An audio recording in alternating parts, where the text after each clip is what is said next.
Hello everyone, I'm Matthew Taylor, I'm the RSA's Chief Executive. It's my great pleasure to welcome you here for this evening's special event. I want to give particular welcome to sixth form pupils from the RSA Academy Tipton who've joined us this evening, and I'm told they've got some questions ready. Before we begin, can I ask you to make sure your mobile phone is switched to silent? As well as filming the event for our website and for posterity, we're also live streaming over the RSA website, so welcome to our online viewers, and a reminder that the hashtag for tonight is hashtag RSA Sky if you want to get involved in the discussion on Twitter. Now, housekeeping notice is over. It's my great pleasure to introduce tonight's event, which is organised in partnership with Sky News. We're delighted to welcome John Ryley, head of Sky News, to talk about the industry of gathering and delivering news in a fast-paced world. John will explore how a digital tomorrow will see audiences consume news, when they want it, how they want it, and where they want it. John has been at the heart of Sky News' success and transformation into a world-class, multi-product news organisation. He's pioneered innovative campaigns and initiatives, including the Leaders' Debate in the run-up to the UK general election. You might want to ask him how that one's going for the next one. The introduction of cameras into courts in England and Wales, and a push into online and mobile platforms. How we're going to structure the session, as usual, is that John will speak for around 25 minutes. I'm going to engage him in conversation for a short while, and then we're going to open it up to comments from the floor, and we'll finish at 7:30 p.m. But then I'm delighted to say that you can stay on and continue the discussion at a drinks reception kindly sponsored by Sky. So, without further ado, please join me in welcoming John Ryley.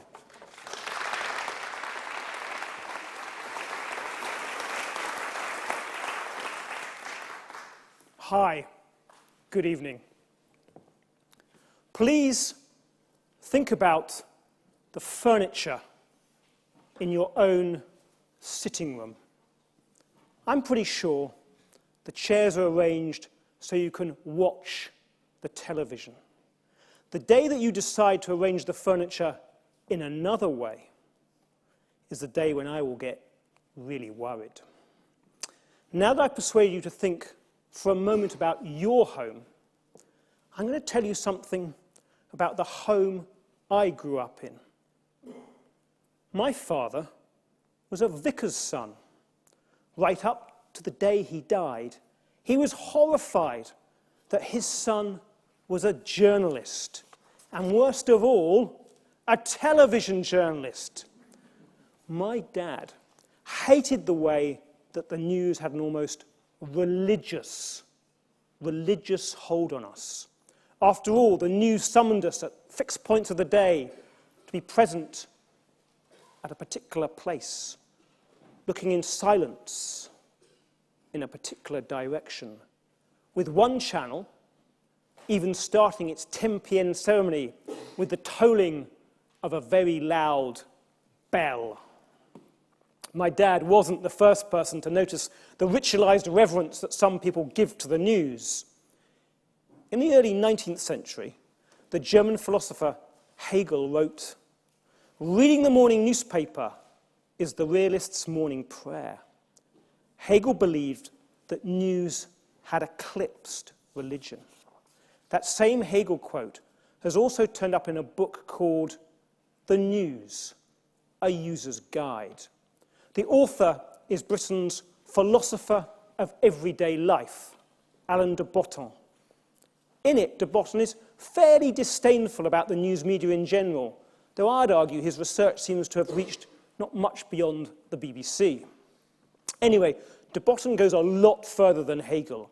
He suggests that this quasi-religious aspect of news in the 21st century has a very specific consequence.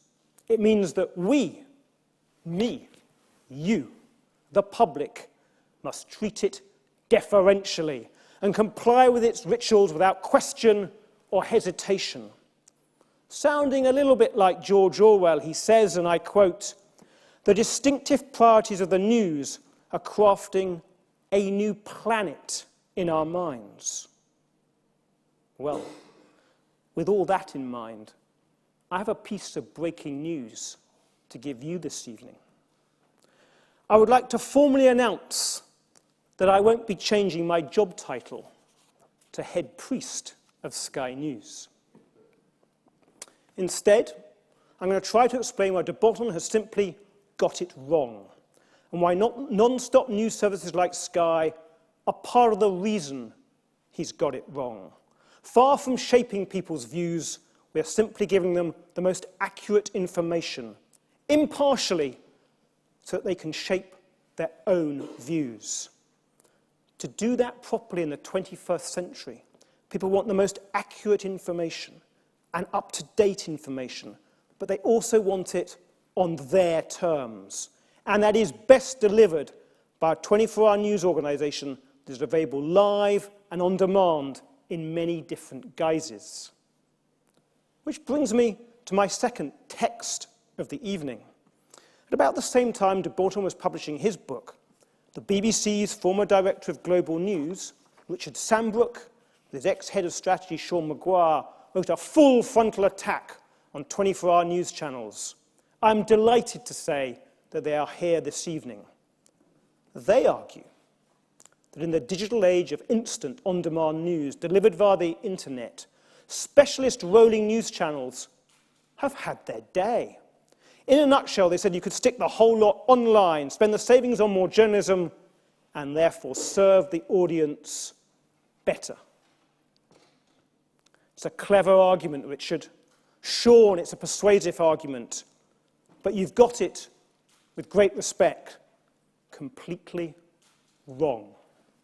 If you accept Sambrook and Maguire's article, everyone in this room should see me, the head of a major non-stop news organisation, as a dinosaur. Unsurprisingly, I don't, and here's why.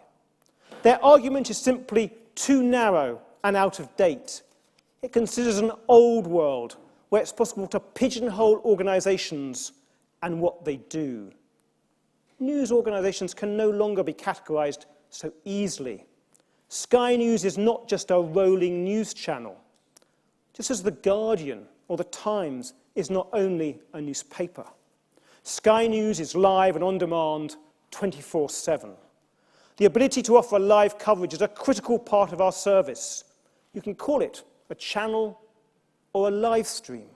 It is both the backbone and the beating heart of a non-stop news service. In today's world, customers demand to know what is happening as soon as possible, and it enables us to be distinct from our rivals.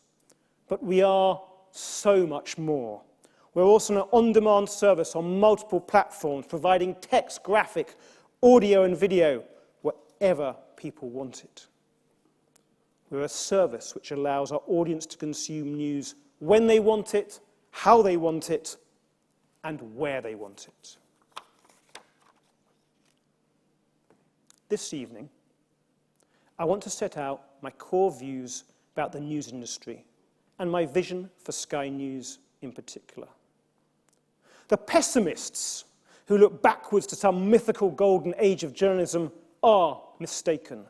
The golden age is now, and even more so in the future. The constant technological revolution has made this a better time to be a journalist than ever before. The range of technology available for gathering news, especially video news, continues to grow at breathtaking pace. Means that we have more tools at our disposal than ever, not just to report events as they happen, but to analyse them, explain them, and put them in context. The growth of technology has also opened previously undreamed frontiers in the way news is distributed and delivered. Smartphones, tablets, connected devices, and the rest means that all news is now available non-stop, live, and on demand. The key to exploiting these multiple opportunities remains being a 24-hour service with the live stream at its core. It is the spine of our non-stop news service, its main source of strength. Or to put it another way, the news channel is certainly not sufficient on its own, but it is a totally necessary component of the whole immediately accessible news proposition. And if we didn't have it, we would have to invent it. When it comes to the profession, and the industry of journalism as a whole, I proudly accept that I'm unfashionably positive, even when the news industry has been gripped by a depressing spiral of gloom, and mainstream media is losing young people to alternative sources, which deliver bite-sized, easily digestible factoids of our social media. There is now a veritable array of start-up online providers like BuzzFeed and Now This News. One of the most striking techniques employed by their new type of journalism is the listicle. The listicle is something which combines being both a list and an article. It was pioneered by BuzzFeed, but is now a phenomenon throughout the internet. In fact, BuzzFeed's recent 37 brutally accurate slogans for British television channels listed Sky News at number 21 as, and I quote, art project, revolutionising the limits of breaking news. It could have been a lot worse. Channel 4 was billed as mocking everyone we see for your entertainment, while BBC One was described as the leading channel among people who lost the remote. Anyhow, in the spirit of the BuzzFeed listicle, and to show that I don't bear grudges, or to show that I'm good at appearing not to bear grudges, here is a listicle, said out loud, of 6 Ryley reasons to be positive about the future of news and to be positive about the future of Sky News. And as a tribute to both David Letterman and BBC Radio 1's Top 40 show, I will give them in reverse order. Reason number 6, why the future of journalism is positive. The world market for news is actually expanding dramatically. And you don't have to take my word for it. One of America's most prominent futurologists is Mark Andreessen, the founder of Netscape. He believes we have drastically underestimated the scale of the smartphone revolution. He says that now more people have access to phones than have access to running water. A sobering fact. In turn, that means the global addressable market for news will grow to 5 billion by 2020. He says that market size equals destiny, and I'm certain he's right. Reason for optimism number 5, why the future of journalism is positive. Journalism remains the most effective way of holding institutions to account. I don't just mean in the sense of the very big sensational exposés like the MP's expenses scandal a few years back, or the scale of state surveillance by American intelligence. I mean it in the way, day in, day out, professional journalists chip away at the public relations shields which the establishment erects around itself, by asking awkward questions and unpicking the facts.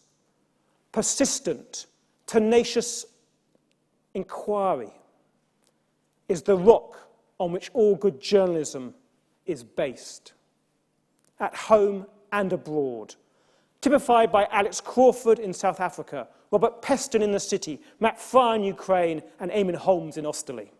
When Alex Crawford was covering the Arab Spring in 2011, everywhere she went, she heard the same thing, that foreign journalists are often the only people who can credibly bear witness to what is really happening in repressive regimes with state-controlled media. My point is simply this. While journalism prospers, so does democracy. Reasons for optimism number 4, why the future of Sky News is positive. Technological change is happening so fast, it is hard to keep up. Hardware and software seem to be changing every day.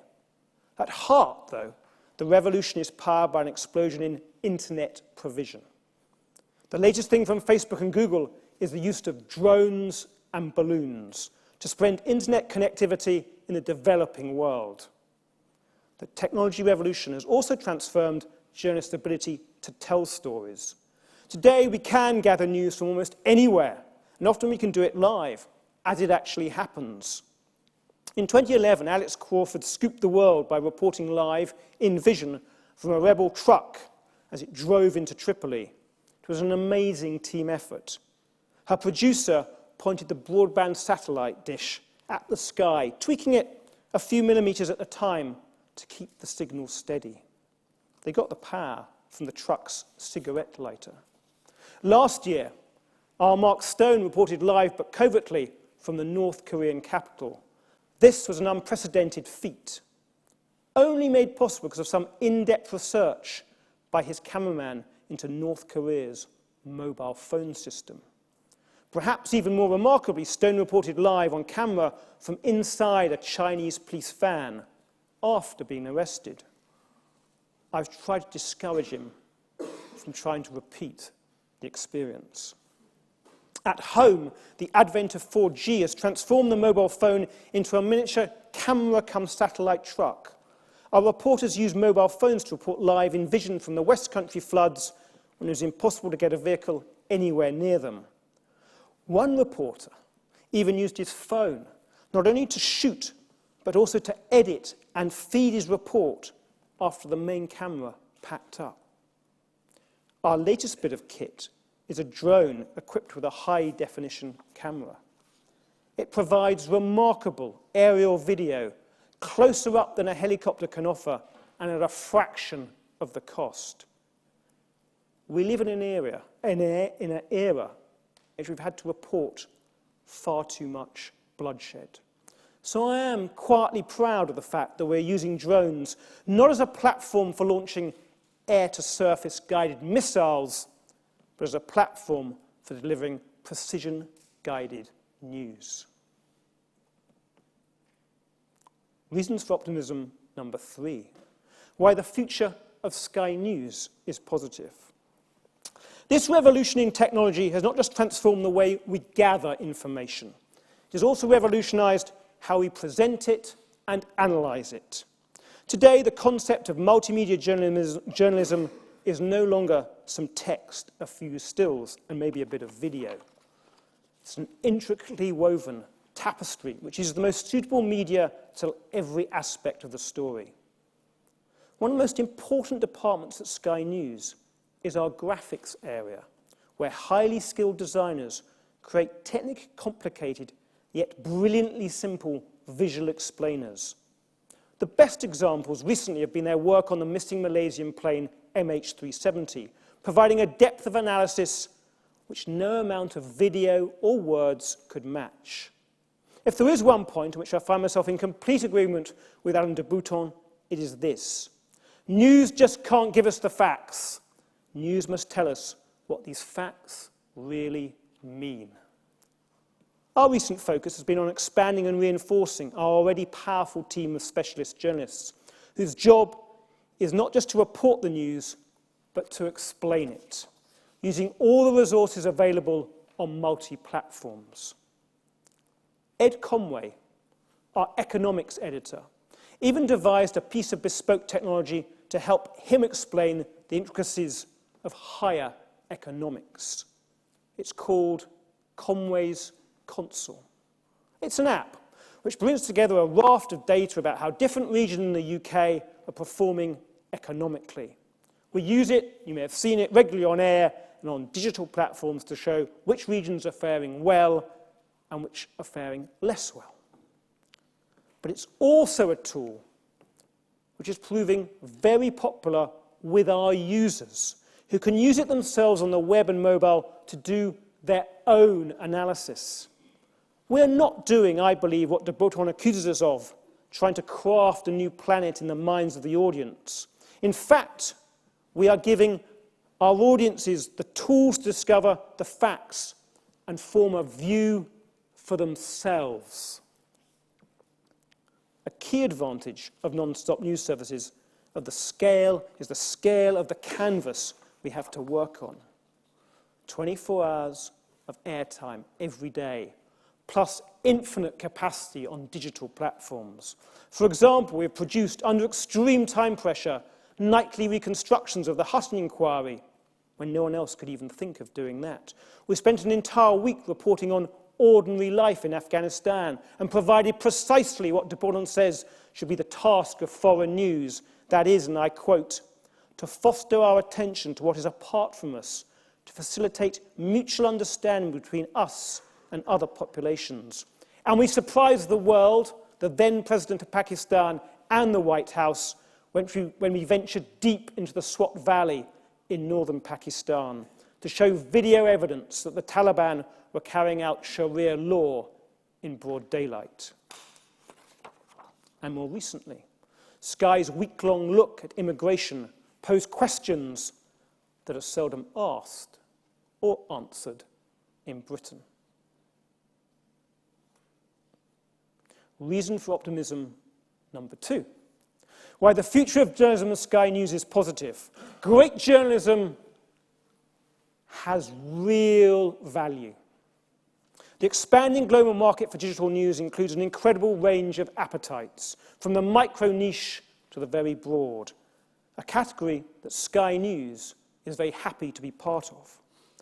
Mark Anderson, the futurologist I mentioned earlier, also says that to succeed, you need to go for maximum depth or maximum breadth.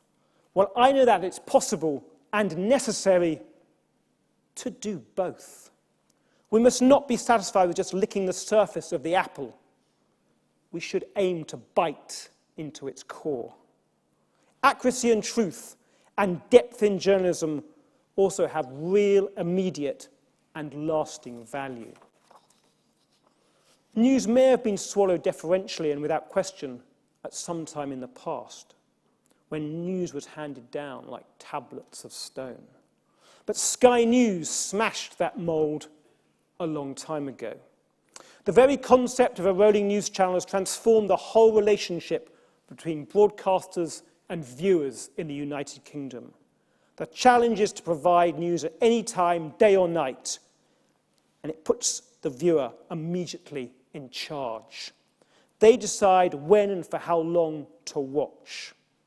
It's up to us, the broadcaster, to grab and hold their attention. At Sky, we have learned to trust our viewers. Virtually no news breaks neatly and cleanly with all the facts available, completely verified. As soon as we hear something, our viewers do too, while at the same time we help them to understand the quality of the source. By being as transparent as possible, we trust our viewers to make their own judgments. It is a model that has worked time and time again for us and for them.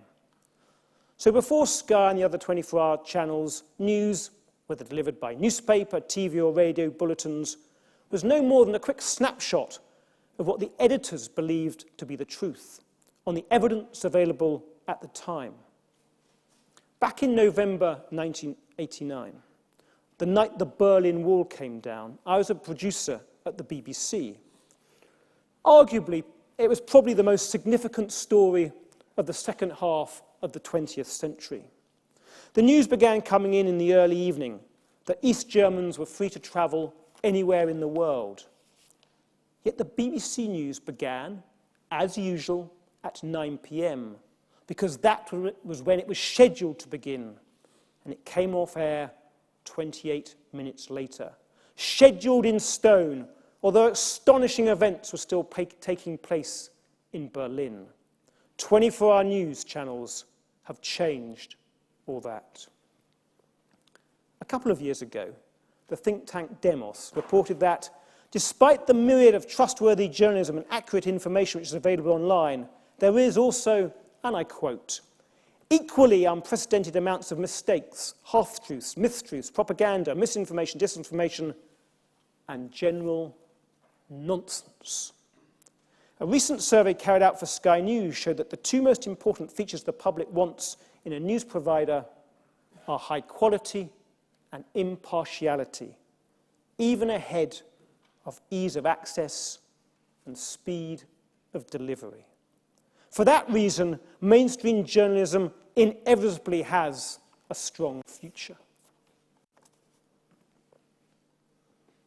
Reason for optimism number one, why the future of journalism and Sky News is positive. The old strangleholds on the distribution of news have been systematically undone by disruptive technologies. The most obvious way is through growth in smartphones. According to the analyst Gartner, very nearly 1 billion smartphones were sold globally last year, compared with a paltry 680 million the year before. In the developed world, 83% of people have got active mobile broadband subscriptions. This collapse in the barriers to entry has caused a democratization of news, and that has allowed in the news services like Vice. These are services which are hiring experienced journalists to create alternative streams of news. I warmly welcome them. They're devising new techniques to engage new audiences in dynamic and interesting ways. Traditional mainstream news organizations would be foolish to ignore them. In fact, we should learn from them. So much for de Botton's picture of news organizations preaching to the masses. If you needed evidence that Mark Andreessen's prediction that news consumption can only get bigger, just look at the exponential growth in the number of people who have access to Sky News on phones and tablets. More than 10 million people have downloaded our mobile apps, and once downloaded, many people check for updates at least once a day, sometimes several times a day. But that's not all. The new big thing is connected devices. Last year, Sky News launched on the Apple TV and Roku platforms, which are going fast, especially in the United States. These platforms are entirely legitimate children of the internet and TV. The service comes via your broadband connection, but you watch on your television. It's literally plug and play. In fact, soon, very soon, you'll be able to watch Sky News via your Xbox. Now, 500,000 more people a month across the United States are watching impartial, independent, international news, both live and video on demand, streamed from Austerley. This is where the world of on-demand really takes off. As more and more devices are connected to the internet, more and more people can sample content live and on demand. Just last month, we launched Sky's own on-demand service, providing a range of catch-up TV news. Think about it. Before rolling news channels, you had to watch the news at a predetermined time, scheduled in stone. With rolling channels, you can watch at any time, but still you can only watch what the producers have chosen to run at that time. But in a world of Sky Plus and catch-up TV, you are as likely to finish watching a program at 8 minutes past the hour as on the hour. If you just want to watch the headlines, you might miss them and have to wait. In an on-demand world, you don't have to do any waiting at all. Choice is even broader, including regular bulletins, weekly press reviews, entertainment news, and a vault of some of the biggest news stories of the past 25 years. On Demand provides the canvas that liberates the creativity of our specialist journalists and adds more breadth and more depth at the same time to our service. What's more, when it comes to our digital services, we have accurate, real-time information about what stories our audiences are looking at and on which services. Big data like that undoubtedly help shape our journalism. But I must stress that it's just one of many factors which drive our editorial agenda. Now, I'd like to focus on the supposed demise of the 24-hour news channel. In the media world, the Jeremiah said the advent of radio was going to kill off newspapers. They then said that TV would finish off radio. And now Messrs. Sambrook and Maguire say that the internet will spell the death knell for live, rolling news. Well, let's examine the evidence. You might think that the market in news consumption has finite capacity, so if it increases on the web, it will decrease on the television. In fact, the opposite is true. More choice of platforms where you can get the news has actually expanded the market and the audience.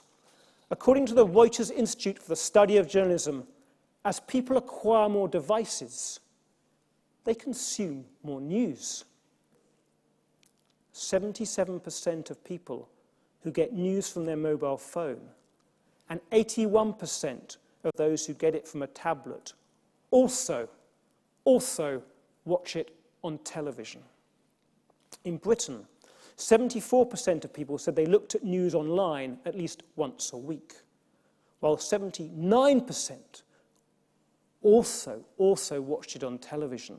That is a significant crossover. It is also significant that in March this year, the month that when flight MH370 went missing, Russia annexed Crimea, and Oscar Pistorius went on trial, Sky News digital platforms recorded their highest consumption figures yet.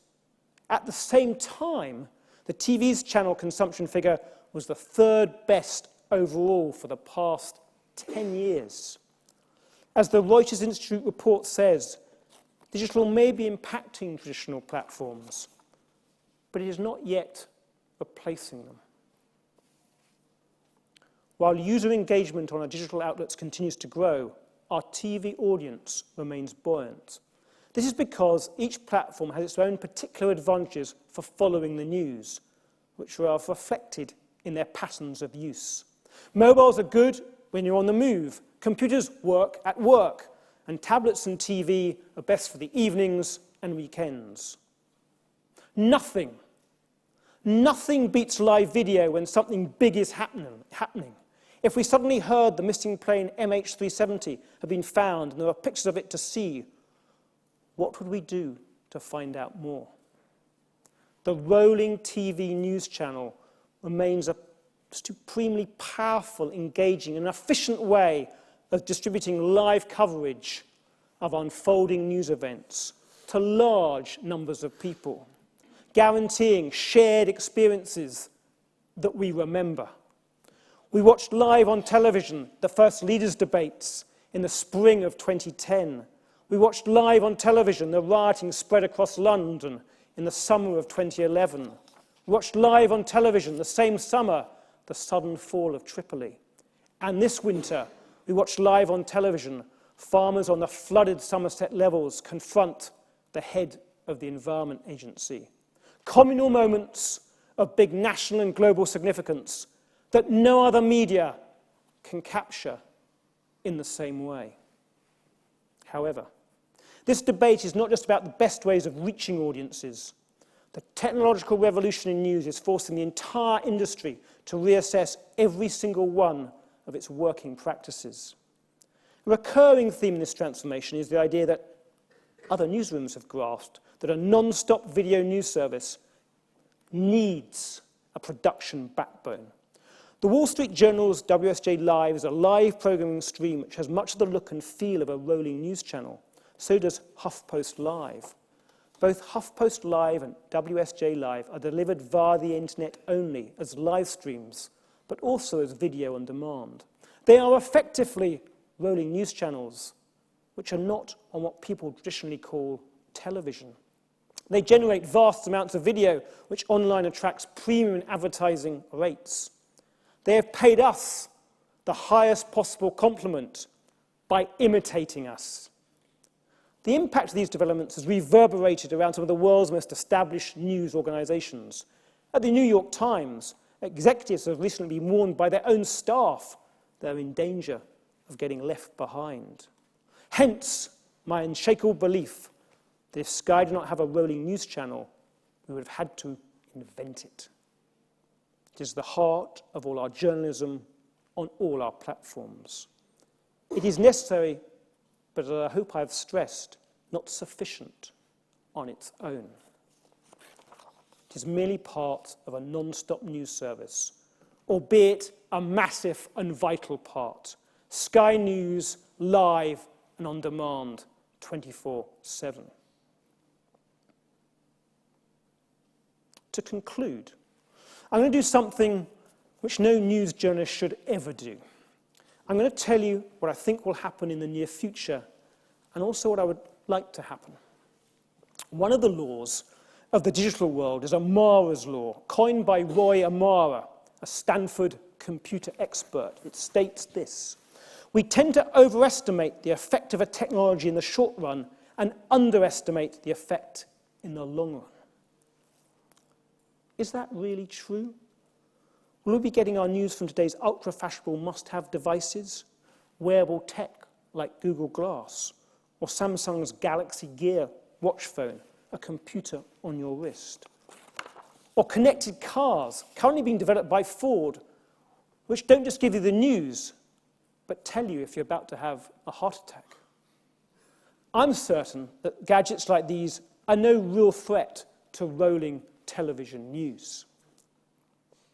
I visited Silicon Valley recently and returned with the conclusion that the world is now run by 22-year-olds playing pool, bouncing around in pastel-coloured offices on pogo sticks. Good luck to them. But I also returned with a renewed conviction that we must work harder than ever at staying ahead of the curve, delivering the right news on the right platforms to a diverse audience whose taste and lifestyles are constantly evolving.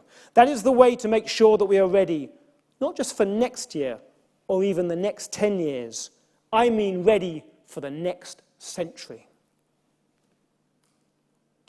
I will make my final message to you as blunt and simple as possible. After all, as Britney Spears once said, this is not rocket surgery. I want us to follow the example of the Archaeopteryx. The Archaeopteryx was a creature that managed to survive the massive climate change that wiped out all of its fellow dinosaurs 65 million years ago. They did it by being small, actually tiny, weighing less than a kilo. This allowed it to be very agile, very nimble, and remarkably adaptable. It adapted by growing wings and feathers, and somehow developed the ability to fly. Its descendants are now what we call birds, and they seem to be doing remarkably well. The news organizations which will be flying in the future are the ones which are agile, which are nimble, and most of all, which are adaptable. Sky News is an evolving creature. We are always looking for ways to change, simply because we thrive on it. Thank you very much.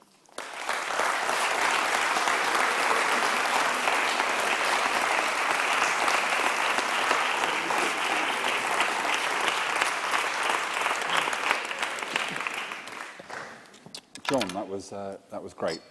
So just 2 or 3 questions from me before we open it up. The first one is, in relation to rolling news, is there a danger that you end up giving more coverage to those stories which are rolling news friendly than those that are not? That you have a lot of coverage of the Oscar Pistorius trial because it's continuously unfolding, but you don't give much coverage to climate change because it takes a hell of a long time for anything to happen. So explain the relationship between the prioritisation of news and the degree to which it works in a rolling news context. Okay, that's an interesting point. So I would argue that, on the whole, we get it right. That we attack the stories of the day that we believe are relevant to our audiences.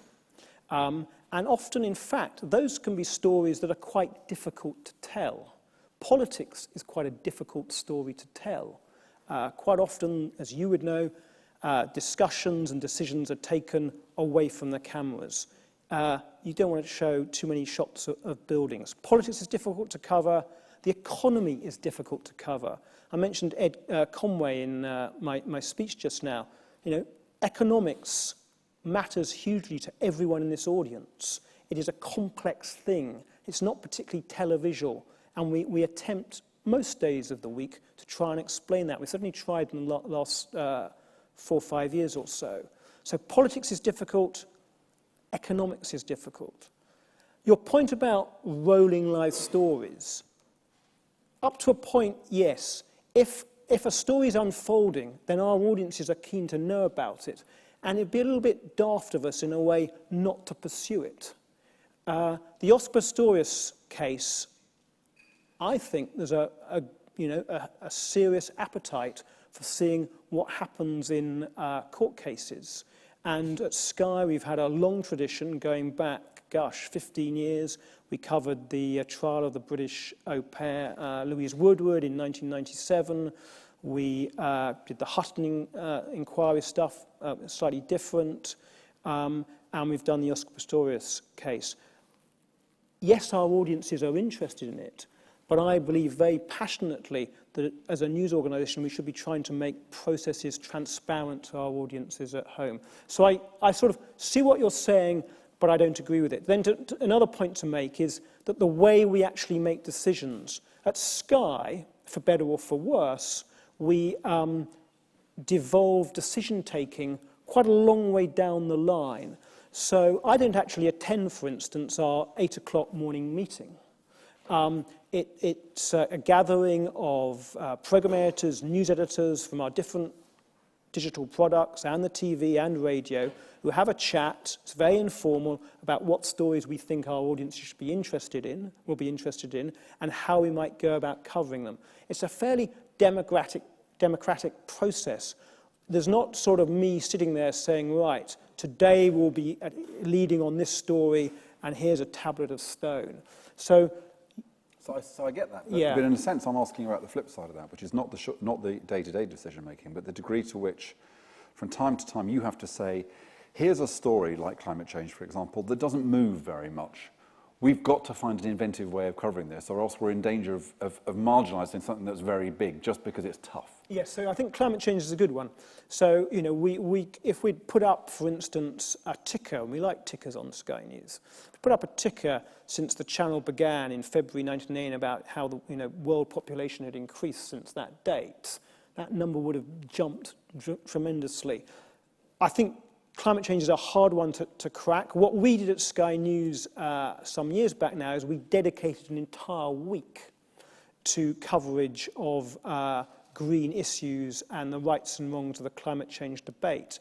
So I would say we have tackled, and we did it the same with immigration more recently, stories that may be difficult to illustrate, and there are quite complex arguments either side.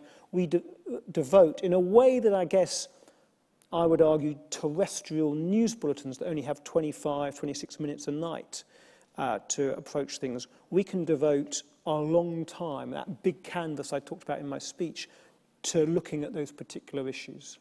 So I don't want to monopolise your time too much, but people want to come in. But so 2 other brief questions. You've talked a bit about America, about new developments. Why is it we have no appetite, or appear to have no appetite in Britain, for politicised news? And is that simply because no one's come along and given it to us, and it's a matter of time and before we'll have our own Fox News and its rivals? Or do you think there's just something about the British character which makes us not like that kind of thing? I think it's something about the British character. We have a very strong tradition in this country, going right back to, I guess, the 1920s, when the BBC began, of wanting impartial, independent news. And it's something, I worked there for quite a while. Independent television news is committed to, and we're committed to at Sky News as well. I think it's in our DNA.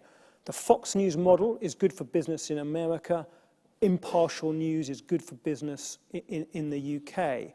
Technology may change that. I think there was an experiment a few years back called One Doughty Street, where at The Spectator they tried to do a sort of more polarised version, take on the news. It hasn't taken off yet. And the other thing to remember, which is sort of easy to forget, we are the main broadcasters in this country on terms of radio and television, regulated by Ofcom. So we are duty-bound to be impartial and fair. And if we break those guidelines At worst, we can have our license to broadcast taken away, or more likely we'll get a fine or wrapped on the knuckles. So I think, to answer it, I think it's in our DNA. And then a final question. I'm aware of our colleagues here from the RSA Academy in Tipton. Referring to Ed Conway and his inventiveness, how are the skills of journalists changing in this modern world? So if our sixth formers wanted to think about a career in journalism, what might be the kind of surprising skills they might have to develop, as well as being obviously able to write well and speak well and those kind of things one associates with journalism? I mean, I think our friends down there have a fantastic opportunity if they want to work in journalism. So when I started 30 years ago, you had to be able to write. That was the key thing. I wasn't very good at typing, but anyway, I made it in the end. You need to be able to write, interview people, and know what's going on in the world. The big thing that our friends there need to grasp is the need to be really technically savvy. And I'm really struck whenever I go and talk at schools, university, how technically savvy people are. So I mentioned the reporter who put together a piece on his mobile phone about the floods in Somerset. He did all that edited on his mobile phone. And I'm sure some of you could be able to do that. So it's the need to have real technical knowledge of how to work machinery, sometimes very sophisticated machinery. The other thing to sort of say is you've got to be interested as ever in what other people are up to. And that hasn't changed at all. But I need to be technically savvy and have an interest in the world around you. And is it also true, finally, before I open up, is it also true that when people come for jobs with you in the future, because it is possible for them to do their own journalism in their own bedroom, as it were? Yeah, it is. You'll be saying to them, show us what you... You'll be saying, I want your qualifications. You'll be saying, show me what you've done. Yeah, so now we get hit and deluged by a lot of people looking for work. In the old days, as I would have done, I'd have written a letter and it would have been a rather boring CV, proclaiming I can do this, that, or the other. Today, youngsters will send in a clip reel that they've made themselves in their own kitchen or in their own bedroom. A real transformation. Great, thanks for that, John. Okay, let's open it up. Let's kind of try and have 3 or 4 rounds of 3 questions at a time, if we can. And who's going to ask first? Let's start here. And if you could wait till the microphone comes to you, and if you could tell us your name, that would be brilliant. I'm Tim Luckhurst. John, I agree with everything you've said about the demand for news, about the appetite for news, and about the wonderful things that technology allows us to do to deliver that news. I have a simple question. Are people still willing to pay for it? Because the problem is not the demand. The problem is the financial support for that demand. Journalists are expensive. Hasn't a generation learnt to expect news to be free? Okay, hold on to that one. Yeah, there was a lady here. Hi, my name is Vinanda Madani from RSA Academy Tipton, and I'm the student parliamentary leader. And my question was, young people into positive things that give us a hope for the future and a taste for what in a ways can be called the real life situations of people. That's why we're into things like Google, Instagram, and YouTube. These forums may not be accurate like Sky News, but at least they give us a chance to feel like we're part of something bigger than ourselves. And this is one thing that we find that Sky News fails to do for young people. How many times do we see 7.4 of the million 16 to 24 young people in the UK put on the news in a positive way, not going to jail or not doing something else? That's something that we rarely see, and that's one of my questions. Great, thank you very much. And then here. Hi, my name is Seppi Roshan from Astute Radio, one of those online platforms that you were talking about, and I would love to speak with you later. My question again is not about the supply of the news, but it's not about the demand for the news, but actually the supply. And you said there's a lot of impartiality and accuracy in the news, but my question is, when you've got about 94% of journalists coming from a white certain background, how is that representative of the views of the majority of the people who are out there?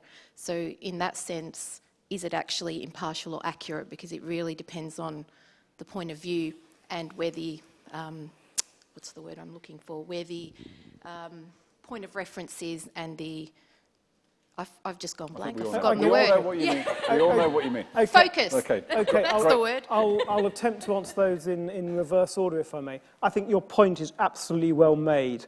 And both in terms of people who appear on camera and off the camera, there needs to be a big sea change in British broadcasting. I don't think at the minute television news is representative of the UK population, and we at Sky are making, I hope, strides in that direction to remedy that. So I sympathise and agree with your point. In terms of youngsters, I think traditional broadcasters have been quite supine. And the lesson that I think I've learned over the last 30 years is if we're to attract youngsters to take an interest in traditional news, and you mentioned your interest in Google or whatever, we need to come to you. We, the broadcasters, the news organisations, need to be more innovative and inventive in the types of journalism and our formats that we use to attract you. So, as an example, and we didn't have a discussion beforehand, but I'm glad you've raised it. In the autumn, in October, September, when the political party conferences are taking place, Sky News is going to launch a campaign called Stand Up, Be Counted, which is a very overt attempt to encourage youngsters of your age, between the age of 16 and 25, to get more interested in the hot topics of what's going on in Britain, in particular the politics of Britain. I think something like only 44% of those aged between 18 and 25 actually took part and voted, put a cross on a ballot paper in May of 2010. And we're really keen to increase that number. And so we're going to launch a campaign that will encourage you and your chums to tell us what you think matters. And we're going to try and actually stand off a bit after that.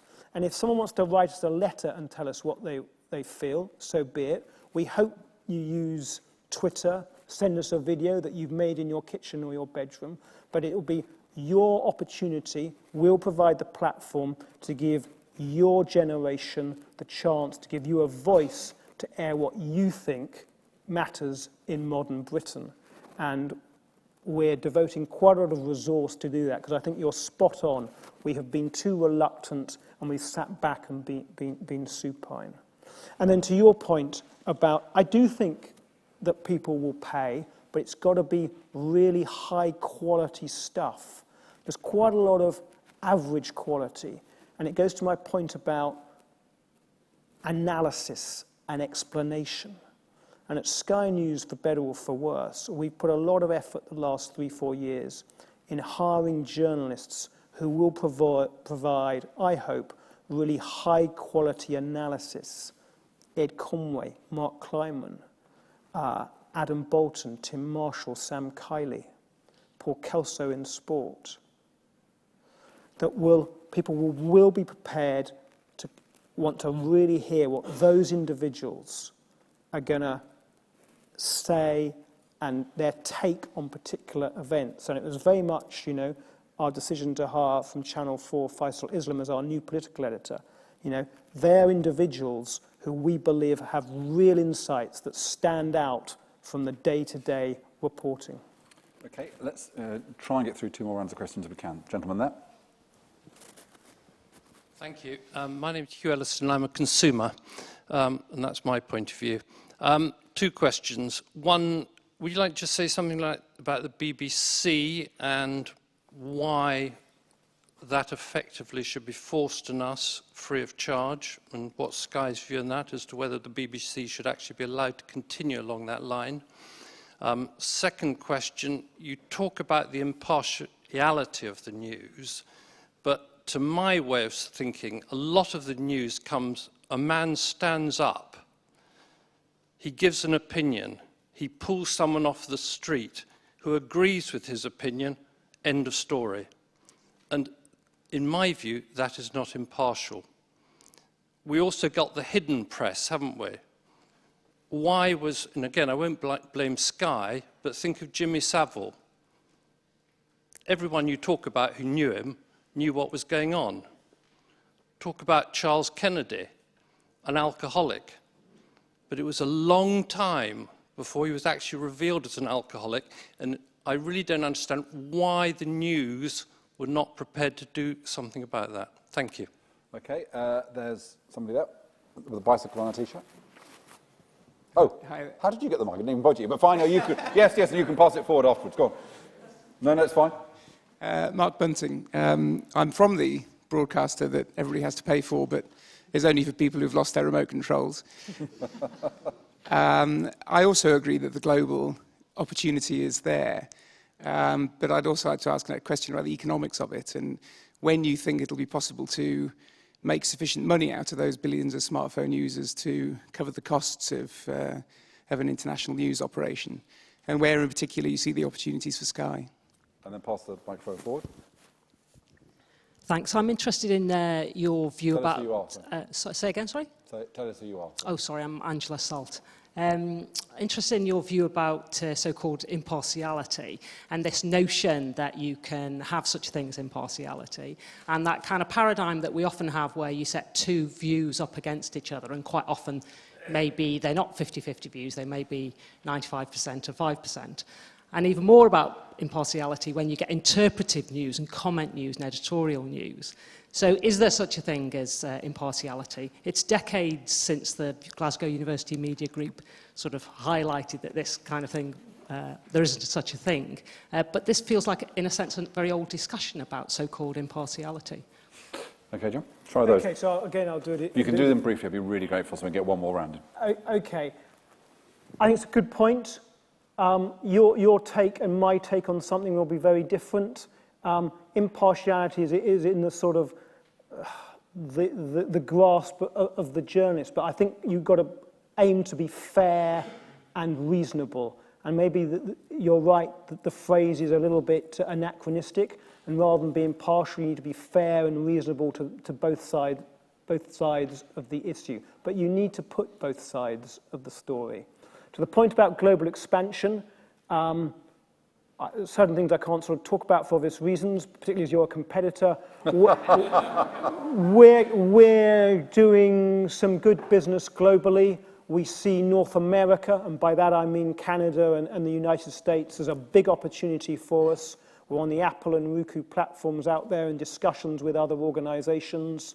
And in terms of sort of mobile and app, the numbers look good.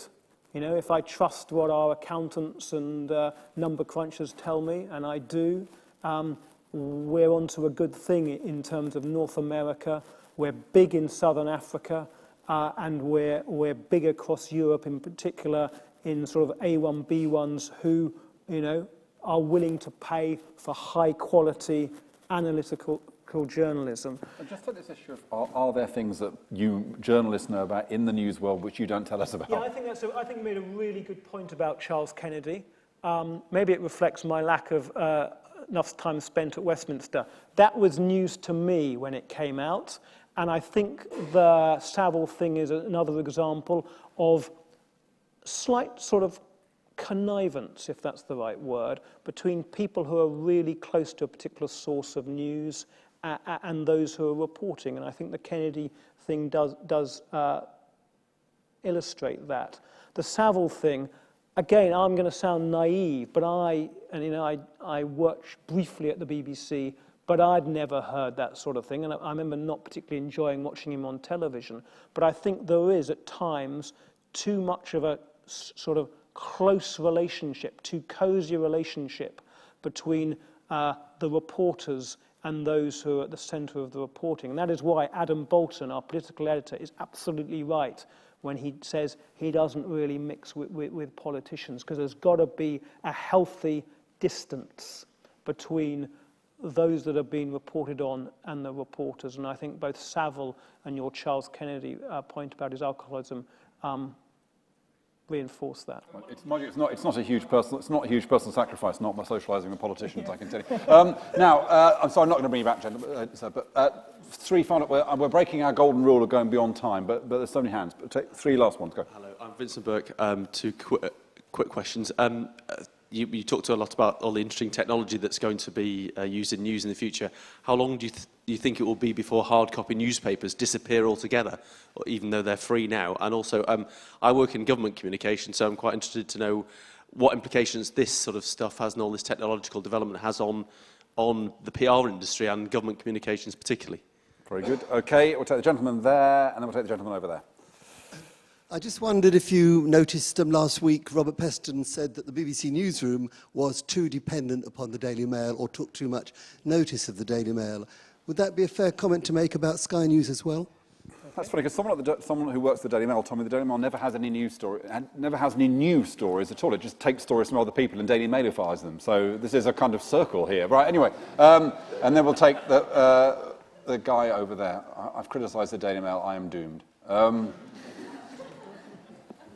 unfairly, actually. We've got more original. Oh, really?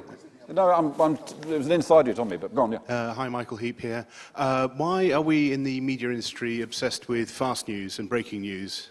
Surely it's time for a slow news movement. Good point. Okay, I'll whiz through them. So in terms of newspapers, I think newspapers have a great future in this country, but, you know, like many organisations and institutions, they need to adapt. And I think what we've seen since I've been in the journalism industry, they've changed what they offer to people. And I mean, it's a personal view. I expect they will become more full of explanation and analysis rather than what's happened today. And that's why you see them, and more comment-based as well. And in these days, you see they promote their columnists far more than I guess when I was a child. What it means for you in the government communications industry, all this technology, and it's tough, and Matthew would sympathise with this, is you guys have to react even faster than you used to. So let's say a government minister makes a comment, such as Robin Cook, in the run-up to, or the weekend that Princess Diana died in August 1997.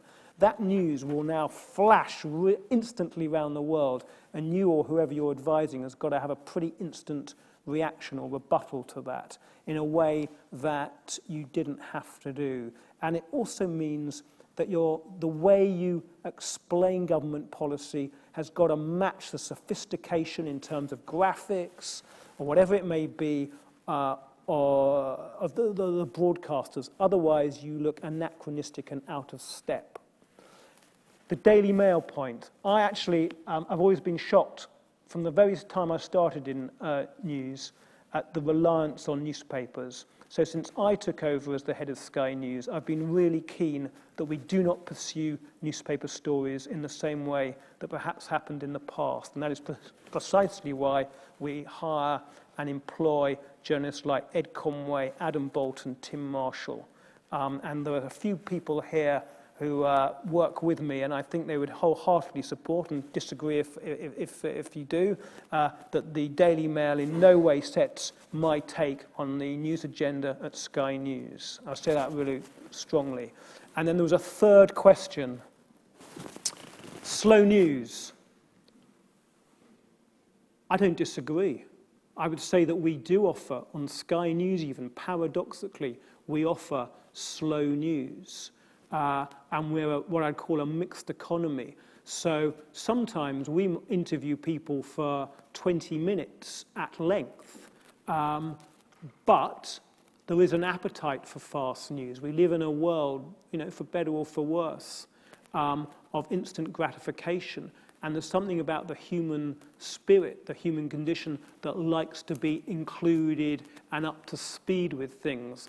But I'm all in favour of slow news, because I think it gives the opportunity to reflect, to analyse, and to put into context the fast-moving developments. And actually, in Alan de Botton's book, there's the final chapter. He talks about sometimes we need just to sort of gaze out of the window, put the mobile phone down as you're on a train, and just reflect on the countryside. And you know, I'm all for that. And can I just ask you, John, in closing, where are we on the leaders' debates for the next general election? So I think the decisions about what will happen, about the debates that will take place in the run-up to the election next May. And let's remember, it's the first time, I think I'm right, in British political history that we know already the date of the general election, May the 7th next year. Normally it's a card that the Prime Minister and his advisors have up their sleeve to play in the weeks running up to the election. We know when the date is. I think that sort of gives the politicians a little bit more time, a little bit more power in it. I think decisions will get taken in October after the party conferences.